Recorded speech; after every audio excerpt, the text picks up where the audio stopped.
It's 12 o'clock in Frisco, Texas, and it's time for Smoker Broker Radio with Robert Mesh, a.k.a. the Smoker Broker. Robert is the owner of Small World Realty and has employed hundreds of real estate agents in his 17-year career. He has instructed and mentored over 10,000 real estate agents at the highly acclaimed Champions School of Real Estate and is considered an expert in Texas residential realty. Robert is also an advocate of true entrepreneurial spirit and has helped many to transition from corporate America into the world of self-employment. And now live from the studio to your world, the Smoker Broker.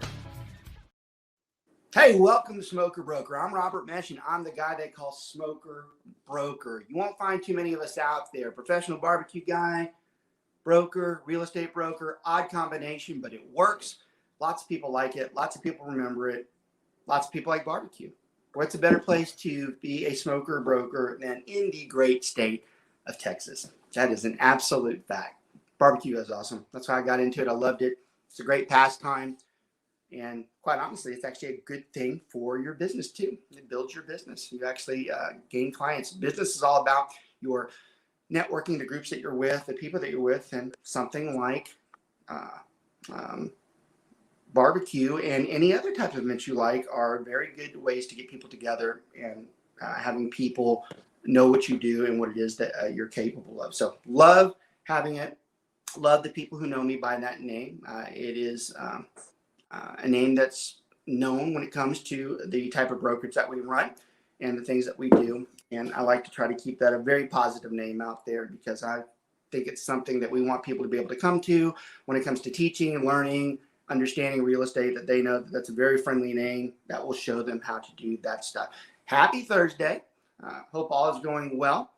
We are cruising on. September is literally a week away, or actually at the end of this weekend, I believe. And we're back into football.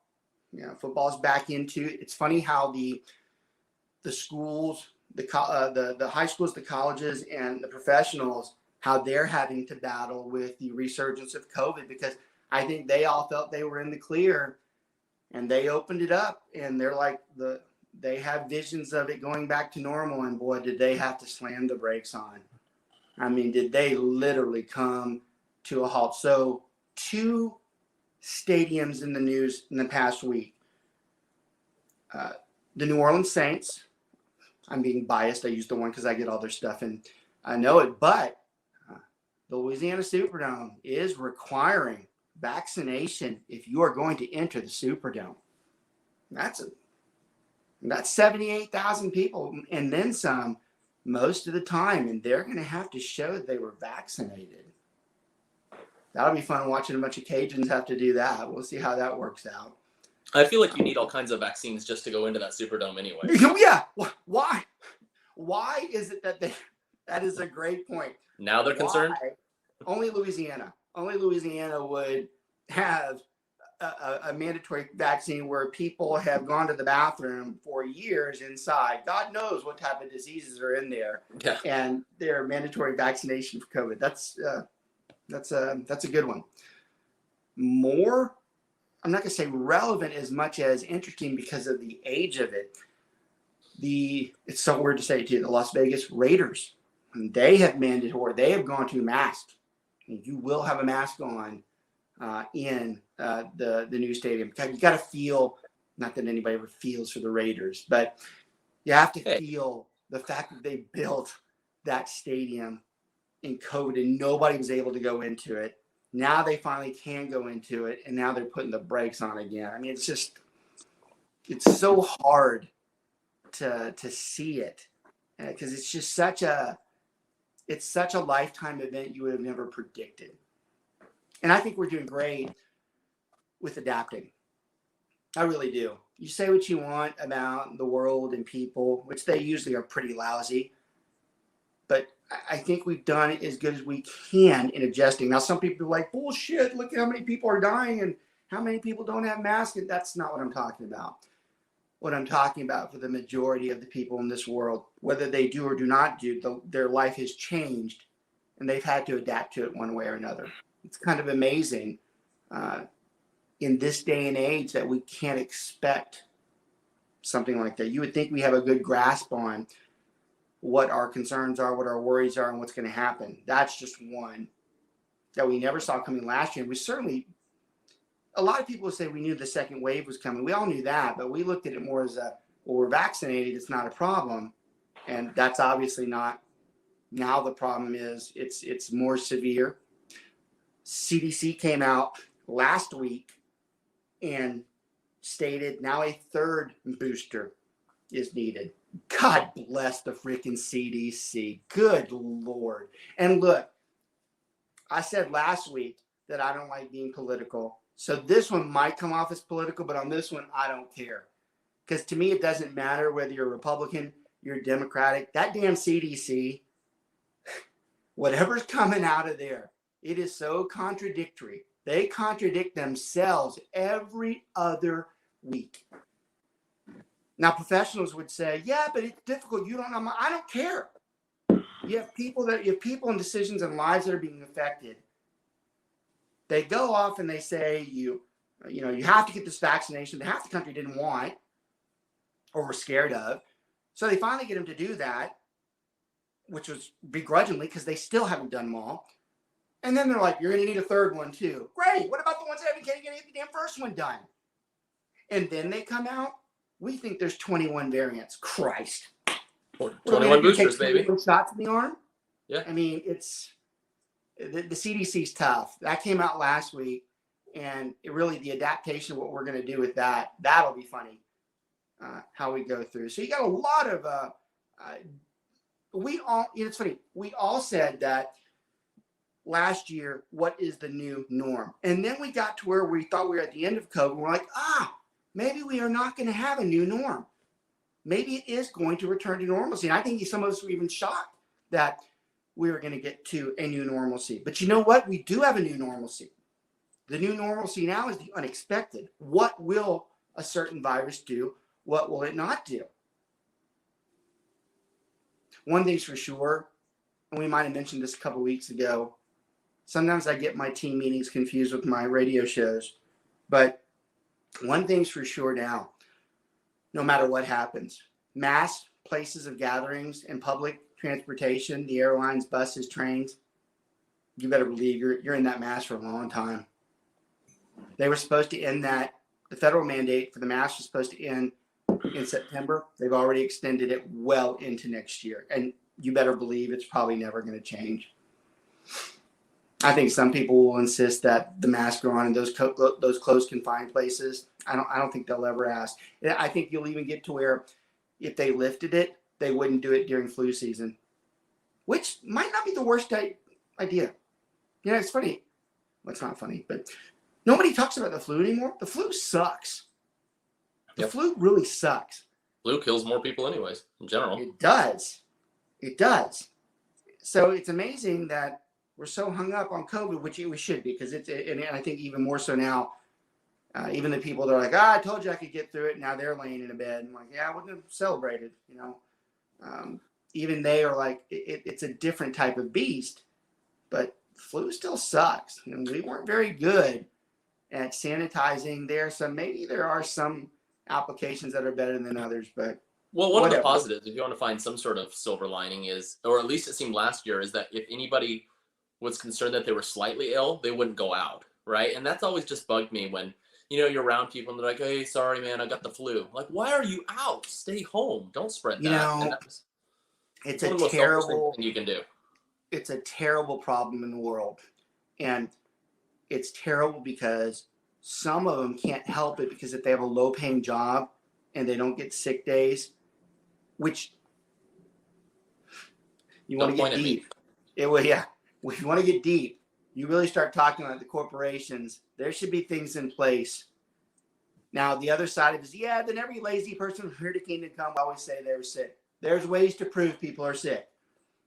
And if someone truly is sick, they should not have to fear losing their $4.80 or whatever shift because some greedy corporate person said it had to be like that. And that is terrible, but you are right. They take their sick kid to daycare, and then that kid gets all their family. That's just the worst. Honestly, that's where the start of it is. It's the kids that carry it. they're the ones that touch everything and gross Sure. and then it ends Parasites. up in our house, so there's a lot of truth to that. And maybe there has been some improvement. I see people in public cough now, which that used to irritate me when someone would cough with no, like they do an open air cough, no cover or anything. I'm like, where the hell were you born and raised? Louisiana? Probably. Probably. But it's obviously a different world that we're going into, and we're learning how to interact with it day to day. We had a big opening last week about the how the politics are affecting the real estate market, and today I'm going to kind of really cut that short because I want to get into the MLS side of it. I will tell you one thing that's important about current events, the market as it sits. It does appear that it's stabilizing. We do think that it's starting to slow just a bit, which is the greatest news that we've heard in a long time. Everybody looks at us weird when we say that. I'm like, it's good. I was talking to one of my peers yesterday, and he runs a similar podcast as well. He made an interesting comment. He said, oh yeah, it's definitely putting the brakes on. He goes, but it'll fire back up in the spring again. I go, I haven't been saying that. He goes, it will. I go, I don't know. I go, but it's an interesting perspective that you have there. I hadn't heard that one yet. So he thinks it's pausing, but it'll pick back up again. So I was like, interesting. I'll have to look at that. Nonetheless, we are looking at a current environment that's pausing, which means to you have to be careful when you're doing your negotiations. Make sure you're going through your senior management or your mentors when you're doing your offers, because they might be changing week to week right now, depending on what we're at. All right, we're going to go back into the input data for the MLS. I usually don't like to do back-to-back shows with the same type of information because I like to keep the show very structured with different information. People coming, people wanting to hear different subjects, but sometimes it makes sense to put the shows together. And this was one of them that we just really should just keep going with it so that you understand. We spent a lot of time in the first part of it. On this particular episode, we're going to move a lot quicker, and only on the bigger points are we going to say, hey, look, here's where we're at. So we stopped on the data input. And again, we are like at the laptop inputting our MLS. This is what we're trying to show you how to do today. We talked last week about the auto pop and how we take the information from the tax scrolls and drop it down. Well, in the location information tab, that's primarily done via the auto pop. We should not be entering anything in there. So this bottom section, and if you were in the MLS, it'd be the bottom section. It is auto-populated. You're not going to touch it. And this is actually a good takeaway here, that if this section's blank and you are entering something in there, you've done something wrong. You need to stop and go back. That's a good checkpoint, that if you're putting anything in here, that's a very good indicator that you did not auto-populate like you're supposed to. So great checkpoint there. That the MLS is getting rid of area and sub area. Yeah, which that's fine. I still didn't understand their reasoning for it. Because it's pointless. We don't use it anymore. We just use the map. That's what I kind of wanted them to admit. Why was it ever there in the first place? Then you get it. Now, this one's a good one. Actually, this is a real important one. Yep. And if I really wanted to, we could have 2 hours of talk here, but we're not going to. So the school information, very annoying that it does not auto-populate. Yep. The school information does not auto-populate. Now, the reason why I find that annoying, that is one of the number one things, too, we get our asses chewed out for when either the listing agent put the schools in wrong or the buying agent didn't verify the school agents, the schools were right. Either way, we get yelled at, which is very annoying because that's not our responsibility. I mean, we want to be as right as we can and we want to be as competent as we can. But the fact is those school districts change and the schools change. And it's not my kid. It's your kid. And if you're complaining about your kid going somewhere to school and you relied on a real estate agent or a piece of paper without verifying it yourself, hey, that's too bad. I'm sorry that you thought that I was the one responsible for where your kid goes to school. All I can do is tell you what's on there or look at what I think was the most reasonable, say, I think that's where those go, and I put it in there. There is a technically correct way. Most of you should be going through there, and if you're doing this right, you call the school district, you give them the address, call the transportation department in the school district. That's where the buses go. If there's one person who knows where they go to school, it's the buses. So call the transportation department. If it's in the summer, all of the districts have a map that shows where an address goes. That's how you pick the schools. What you do not do is go to the MLS, pull up the subdivision, and look at what everybody else does, and you put that in. Sometimes you'll be like, well, that's what everybody else has. This is my mom's favorite saying, if everybody else jumped off a cliff, would you do it? I still love that to this day. It's true. So just because everybody else did it didn't mean they did it right. And it does happen at times where the first person who did it wrong, and then they all do it wrong. So don't do that either. You verify the schools. Usually what I do is I'll just Google the Frisco ISD school lookup or school locator. And if it directly is a link on their website, on the school board's website, and you enter in the address, that's usually pretty safe. Because I can at least say, here, this is where I got it from. But I'm not going to take it from some other MLS input or just some third-party website that has no vested interest. Plus, you're super lazy if you just rely. I mean, if you can't pick up a phone to verify schools on a $300,000 or $400,000 listing, or even $100,000 listing, that's just lazy. You just don't care. All right, so go find the schools, get it right. Yep. There's a lot more conversation to that on giving a school district wrong, the consequences of it, why some people need a school versus others. We're not going to talk about that today. In fact, that probably could be an entire show by itself. All right, sounds exciting. What's that? That sounds exciting. Yeah, right. Actually, it is, because the school conversation gets nasty. Oh, you're talking about Lake Dallas? Here we go again. Now that I'm thinking about it, I might do that, because that is a nasty conversation. That's actually an interesting topic. So we might do that. All right, next tab, you get into room details. This is where you're actually going to, and you do manually input this. You're going to manually input things like how many bedrooms are there, how many full baths, how many half baths, is it a 1 or a 2 story, which I still think should be auto-populated. I don't know why it should know that, but. And it doesn't give you an option if it's a 1.5 story either, which is annoying. Why? Why does it not do that? I still have not been given a credible answer as to why it doesn't. And that's a great takeaway from today's show too. Those of you are like, well, what do I do with the 1.5? Flip a coin. I put 2. Yeah. Well, see, that's funny, because I would argue the other way, that more people prefer the 1. Sure. But to your point, stairs. Yeah, if you put the 1, you get your ass chewed out. But then if you get the 2, you're like, well, I told you I could have done it. I'm like, that's, so I'd always err on the side of caution and go the other way, just be like, there's 2 stories. Which is why you run things, and I just oversee it. That's smart. That probably is the better way to do that. Now, there's a lot of room for error here, okay?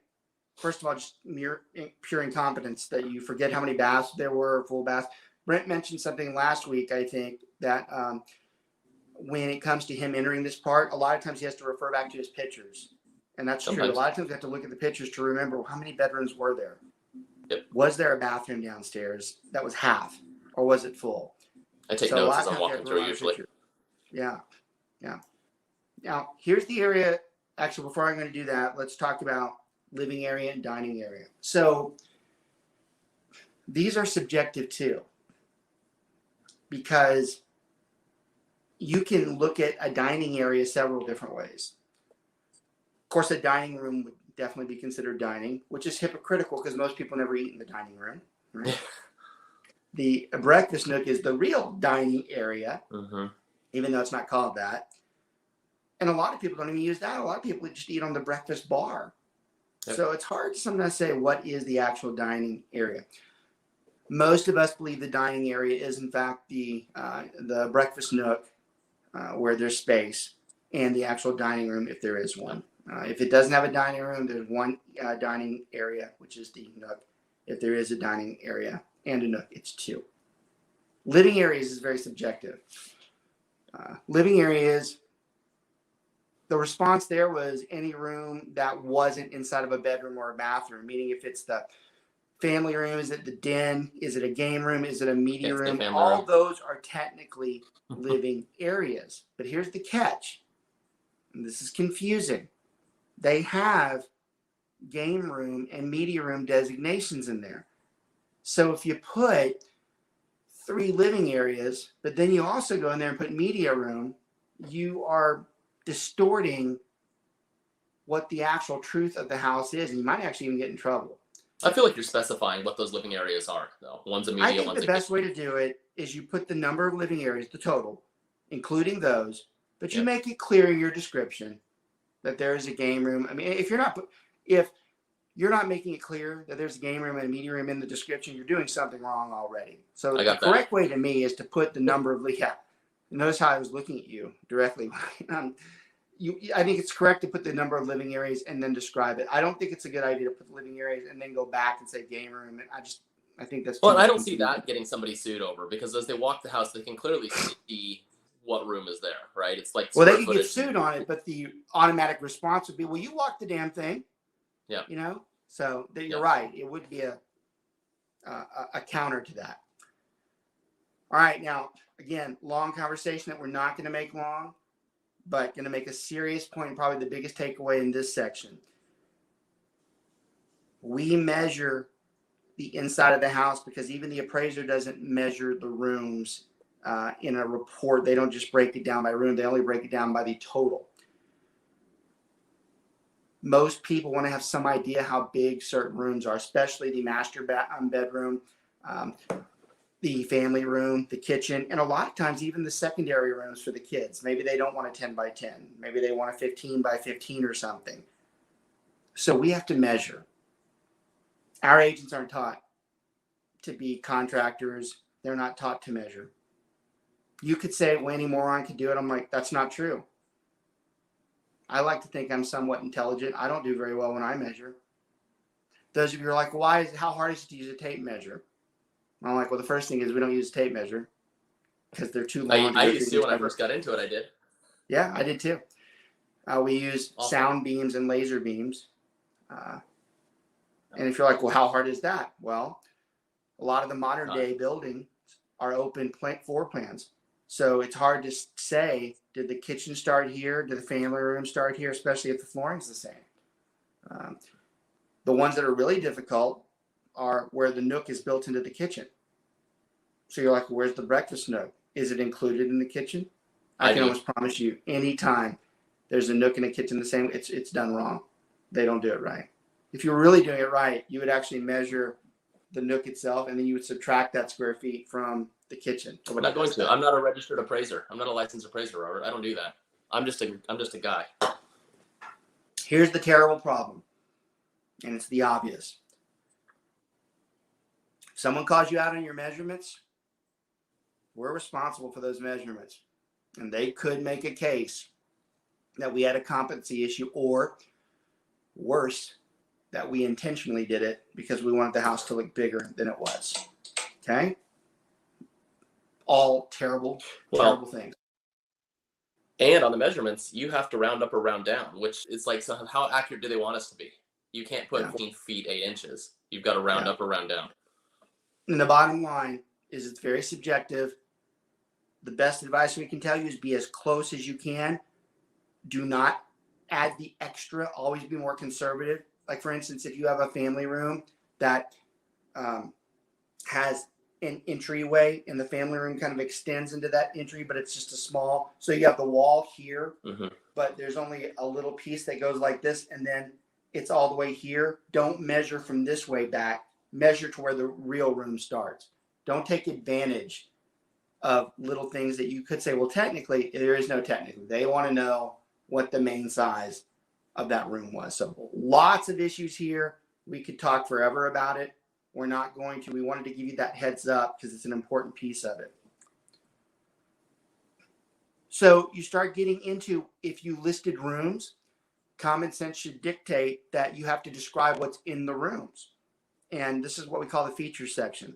So they're going to have a feature section of these rooms, and you're supposed to say, if you put or input a room, you're supposed to say, does it have any of these things? And it gives a long list.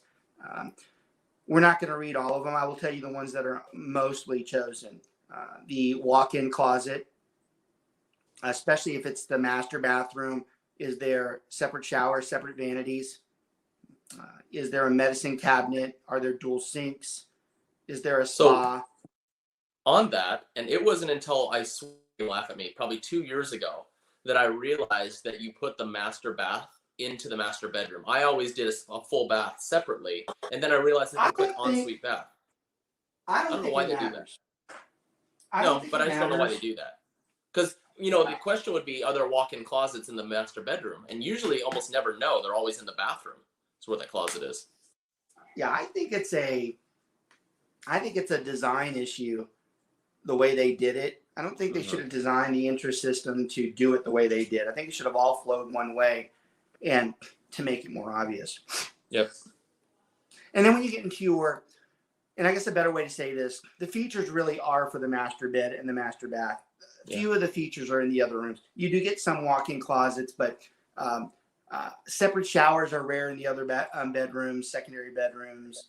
There's just way too many of those things don't exist. You certainly don't have a coffee bar. Yeah, coffee bar, cedar closet. So not so much in there. Kitchen though. What's that? Kitchen. Yeah, I was flipping through it. Oh, I'm this flying actually through. took all the where does it? Oh, there it is. Okay. Yeah, it's on. I forgot my document the way it has it. It had it on the way back. So bedroom, secondary rooms, just like we said, features, really just the master we're talking about. Or should we say now, what do they call it? The elite or the executory? That's a, I need to be politically correct for the guys down in Houston. They are not allowed to say master bedroom right now. Kind of sounds like it's Houston's problem. He doesn't mean that to the 7 million people that are in Houston. He means I don't tell them in Houston. The other one that causes us a little bit of making sure we're paying attention is the kitchen. The kitchen, the features are, there's some big ones. You know, you have your granite. Do you have granite? Do you not have granite? Do you have maybe the basic Formica? Do you have hardwoods? Do you have ceramic? Do you have marble? Do you have an island? Do you have farm sink? A gallery sink? Yeah, that's right. These are the big ones. Those are the ones that not only are they just necessarily big for the room, they're usually highlights to the house. Almost everybody that buys today, they're going to ask, is there granite in the house? Are there hardwoods in the house? It's a very common request. So you need to be careful that you're entering the right things here. Okay. They give a long description for the utility room. That's just ridiculous. I want to go through all that. But I mean, usually the ones I do is just full-size washer dryer area, washer hookup, electrical dryer hookup, and that's pretty much it, unless there's a big one for freezer, fridge. All right, and that's a good transition into the next section. So the next section is features in the entire house. Yeah. So you go from features in one tab to the specific rooms, which makes sense. But then it says, okay, I want to know what's in this house completely. And it literally breaks down every piece of the house and it tells you to answer what they have. So it starts required. off with, like, interior features are required. And there are some homes, Robert, I swear that there's been no features in there. Yeah. You know? And, well, you know, even when you do a listing where you're entering and you're struggling with that, you're like, that's not good. Yeah. It's very hard to sell a house. Wait till I get to the property description. That'll be fun. Yours, that is where you will expertise in. Yes. Because your regular one works perfect there. Yep. All right, why don't you walk them through some of the interior features? Yeah, so I mean, like bay windows, and these are things that you need to take notes as you're walking the house and doing your measurements, because you don't want to call your seller and be like, hey, I don't remember. I mean, it happens, right? But you just want to take notes as you're going through. Okay, is there a bay window in the master usually, or in the breakfast nook? You know, wine cooler, not so much, but like cable TV, almost every place has that. Decorative lighting is one you can almost always check. There's almost always some sort of different type of lighting in there. You know, elevator, that's only in Rich's listings that she worries about. I will say, you know, sound system wiring can be a big one, vaulted ceilings. And usually the number one thing you could put in there is window coverings. Usually somebody has some sort of blinds or something in there. Keep on going. Yeah. Okay. The next things we've got on there are, you know, smart home features, which is new. This is new for the MLS. You know, do you have like smart locks, smart lights, video doorbells? Do you have cameras that are built into the house? All these smart features they want to know. And if they're password dependent, meaning do you need to transfer that username and login to the new buyer if they come in and you're not excluding it? This is a welcome addition to the MLS. We have said for years, there's been way too many fights on whether the security system stays, whether the cameras have become very notable in all the houses. They are part of the house, and someone needs to know, is it there? What type of brand do they have? This is a very good addition to it took way too long for it to be added. And a good note too for listing agents, just exclude them. It just makes your life way easier. Just exclude those little cameras and have them remove them. It's just way easier for you. Then we get into alarm. That's one that you miss a lot, right? As you're walking the house, you forget to ask, is there an alarm and is it leased? Because if it's leased, are they taking it with them, or does the new buyer have to pay for that lease? What's the deal with that? Is it monitored? Is it a smoke alarm, or does it monitor to the fire department? All that stuff. And that stuff you usually have to reach out afterwards and say, oh, I forgot on the alarm. Not that big of a deal. Then we move on to the roof. Most roofs in Texas are going to be composition roof, but you need to just ask, because we've seen some that look like tile and they're actually metal.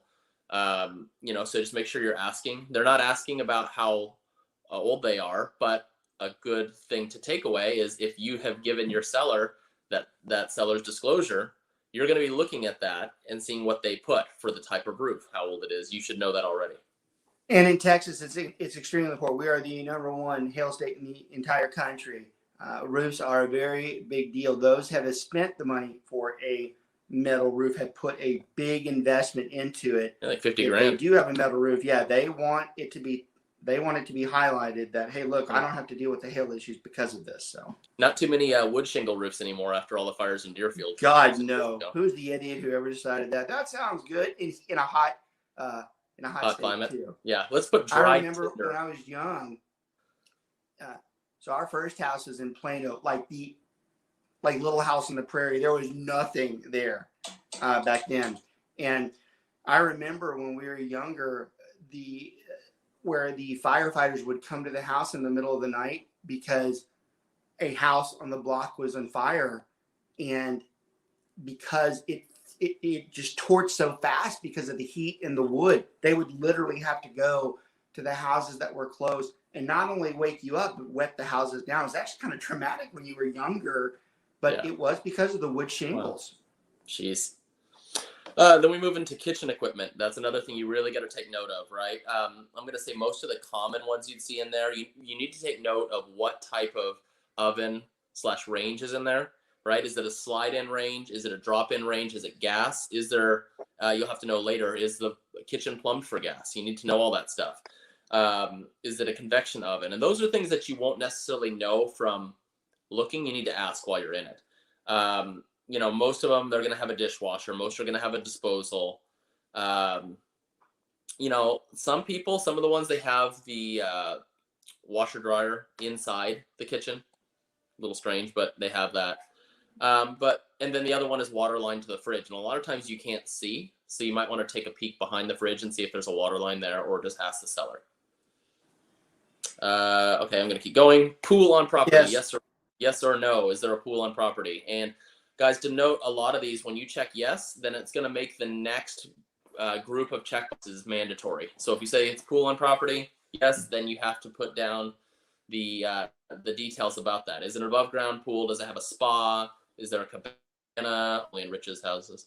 Is there a diving board? Is it heated? Blah, blah, blah. All that stuff about the pool you need to include. Handicap is kind of a weird one, because if it's not specifically handicap, that's something that I would have to ask on, because they have their own regulations as far as is there, can they get into the house with a wheelchair? Is there special accommodations for them to get into a tub or a shower? Most of the time it's no. And then if it is handicap, you have to write down the amenities that are available for that said individual. Yeah, I'll take a few for you too. So you get in the flooring. Flooring usually is pretty obvious, whether it's carpet, or you think it's obvious. If it's carpet, if it's tile. But one of the biggest problems in the flooring is the way people identify wood flooring.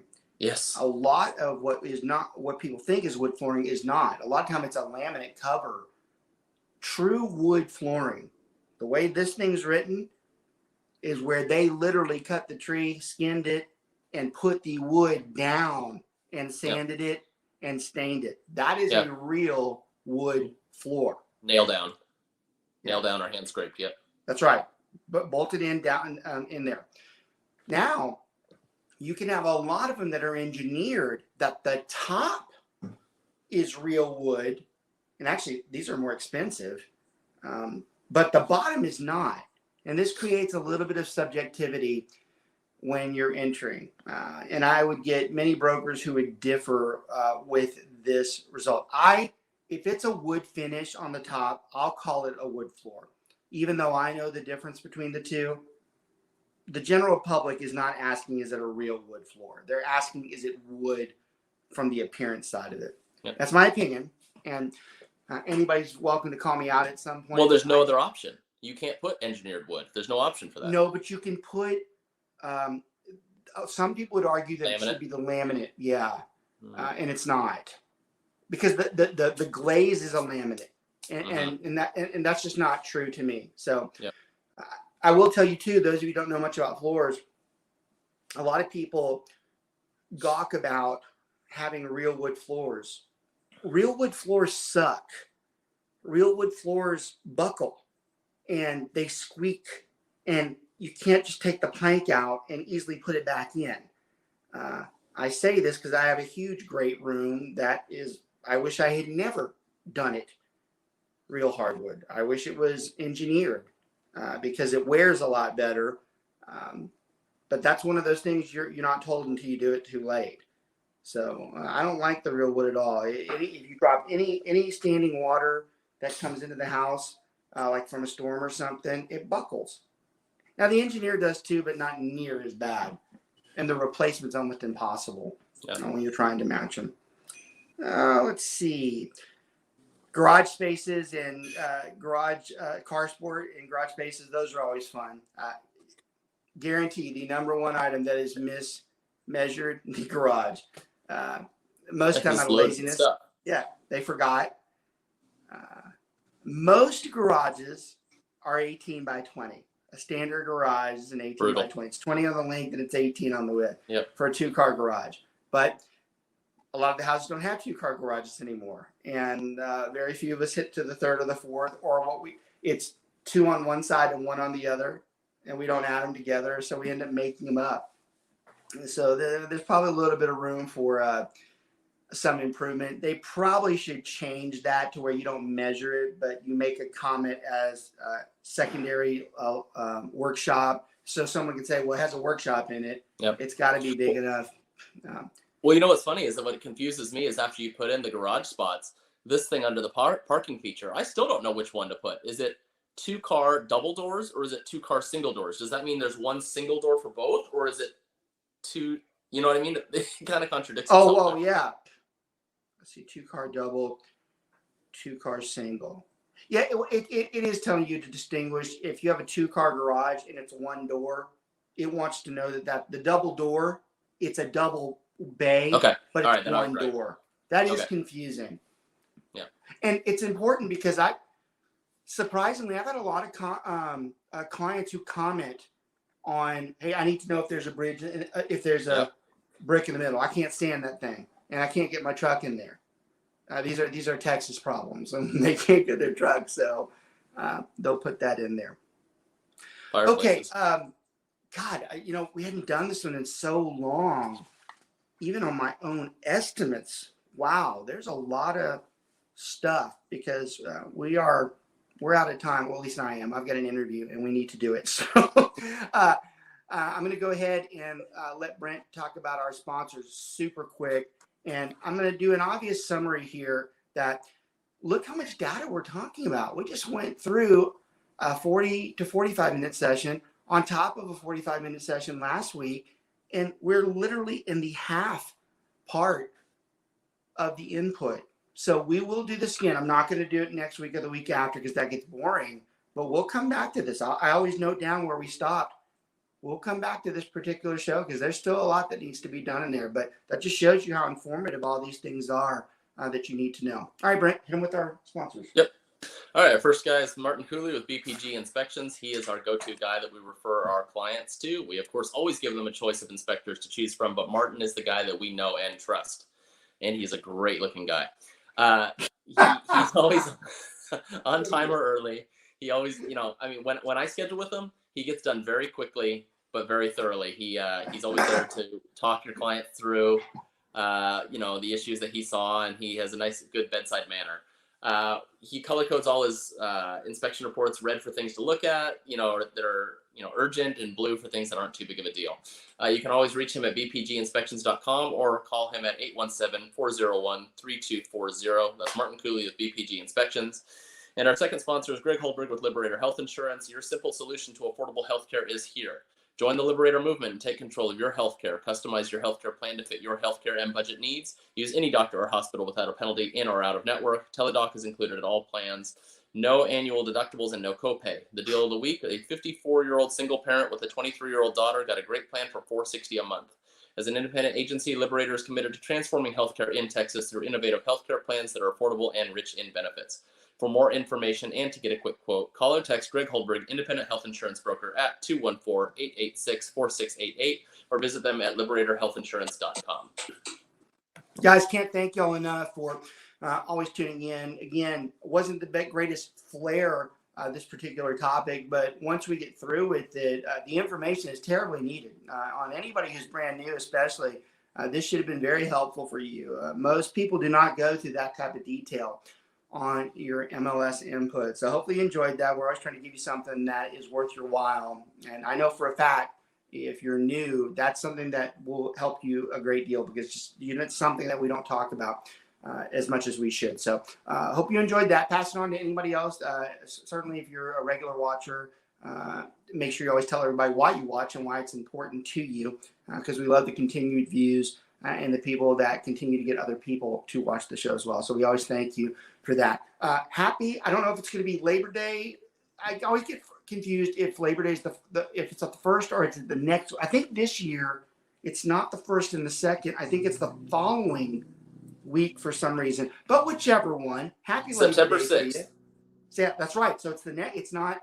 So yeah, we got another week. September this week here, but Labor Day is the following. So I was going to say, enjoy your Labor Day weekend. That's actually going to be another week, and we are officially heading into, well, in Texas, the fall doesn't start till the end of October, if it ever starts. But for most people, they're heading into the fall, back into the new school year, and we'll see what this fall has to bring for the housing market, the COVID, and everything else that we have to deal with. Hope you have a great weekend. We'll talk to you guys soon.